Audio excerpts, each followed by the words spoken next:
introduce you. So this is Steinn Sigurdson, also from Archive, and he's going to talk on scaling and trust. Okay, so I was asked to cover a particular set of subtopics here. I'll try to keep it quick. If you haven't seen this before, what have you been doing here? All right, we're at a critical time for Archive. March is about to set a record. We're going to hit 30,000 papers for the month of March tomorrow night, not tonight. It's close.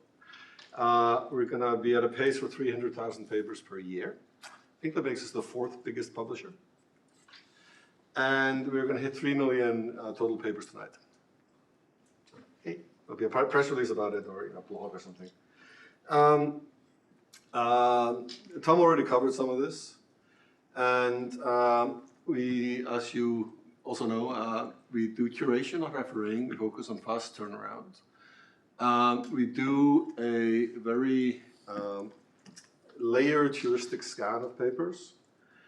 And we check our own statistics internally. And we have a fairly stable rejection rate of over 3%. Surprisingly large fraction of which came from the fact that to submit in the first place, you had to be able to do LaTeX, or TeX, actually, which is an interesting filter.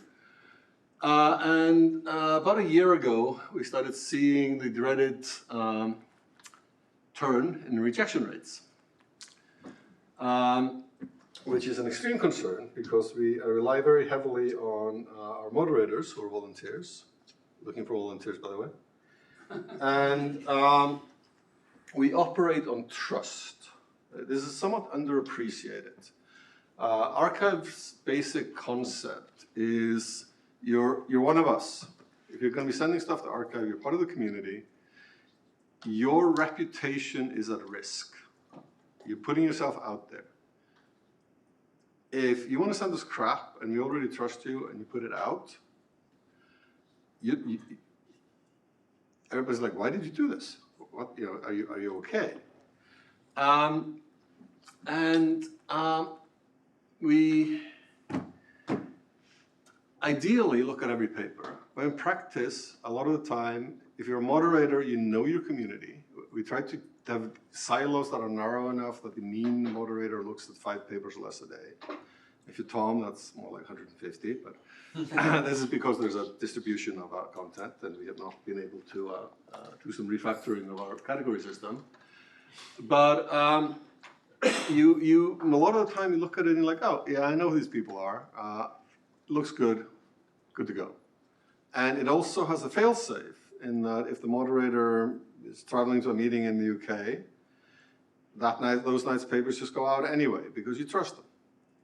Archive historically cannot work without this. We cannot go and work on every paper and check them and double check them. It doesn't scale. And certainly not a 20% per year increase. So if you're in the system, if you've been cleared as a first-time submitter, we trust you until we stop trusting you.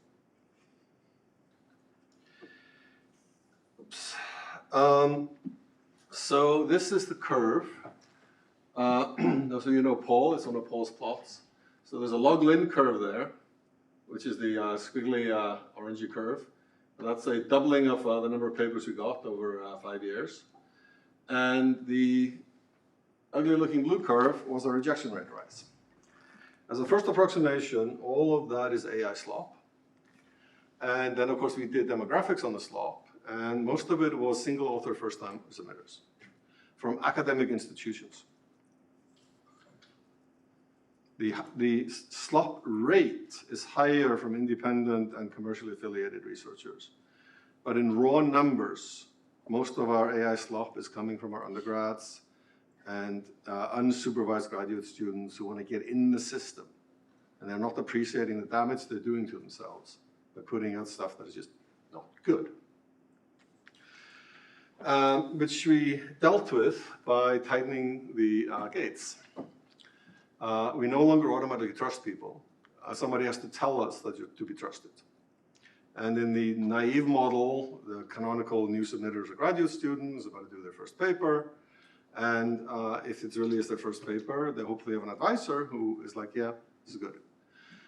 We have a number of backup layers, the second of which I really want to encourage people, is that if you're working with a student, normally it's like, oh, you never submitted to archive before, so you get to submit, so you know how to do it. Do it on the second paper.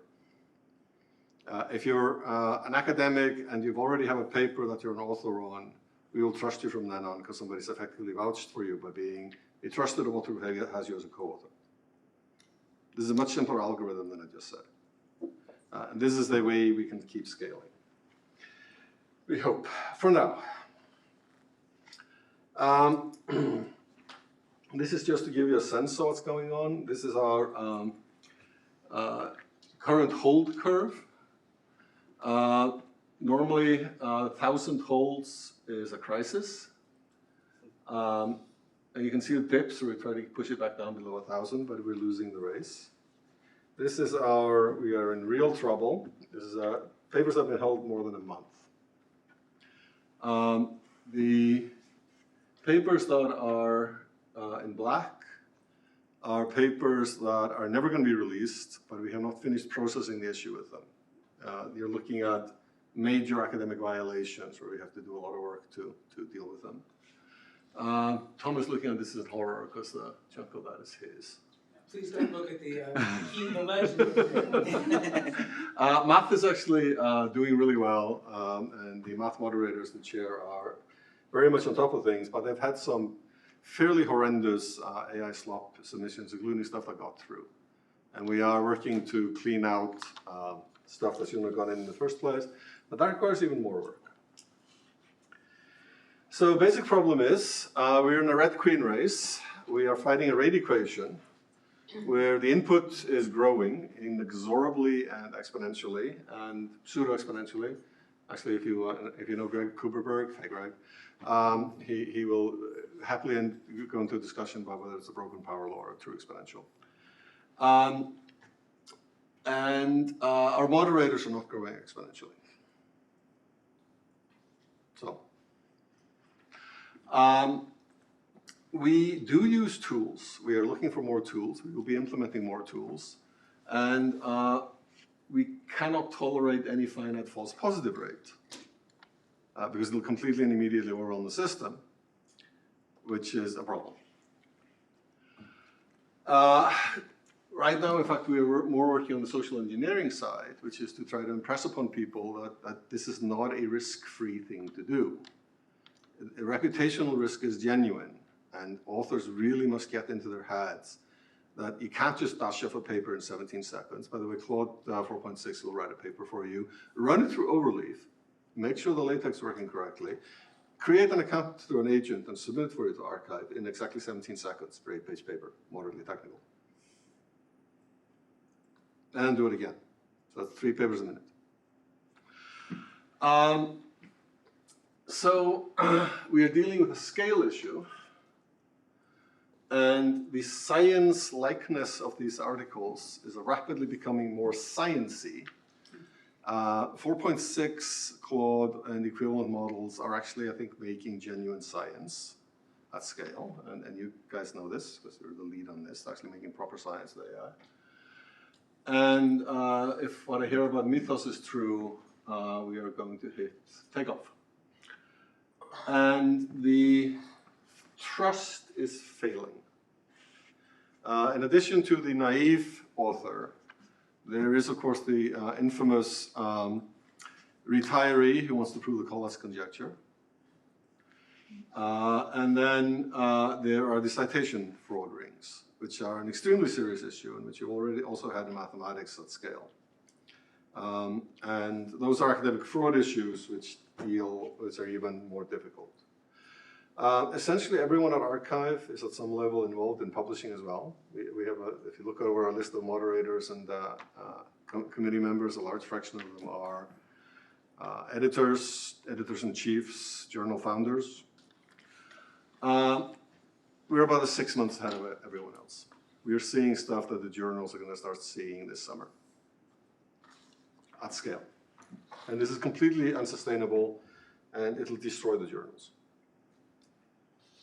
I don't see any mechanism whereby the journals can absorb this and change it to churn. There's not enough money in the world I mean, I'm sure they'd like to have 100 times more profit from 100 times more paper, but yeah.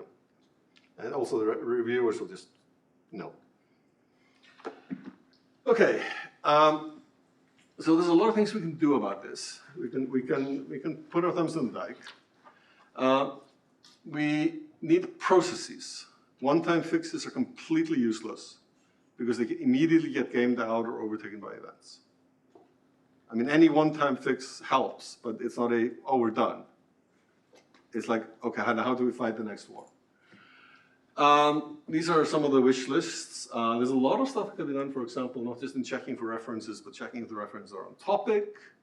Are they relevant to where they're cited in the work? What is the semantic link of the work behind the reference to that work? Does it make any sense that it's being cited there? There's a lot of stuff that can be done, but somebody has to do it, and then it has to be implemented. And then a moderator has to have a button where they can do this. So this is essentially our wish list. This is the flip side. This is from a conversation in January. You get the people who are making the models to start putting in guardrails specifically for this. And that, at least for now, is effective. You can always jailbreak things. But Claude 4.6, as a first approximation, will say no, or should be saying no, if you ask it nicely to make up your harmonic theory of the universe, where quantum fluctuations prove the Collatz conjecture, or the Riemann conjecture is proven by discreteness of the universe, lack of zeros, whatever. I've seen both of those, by the way. And there we should talk about this. Thank you.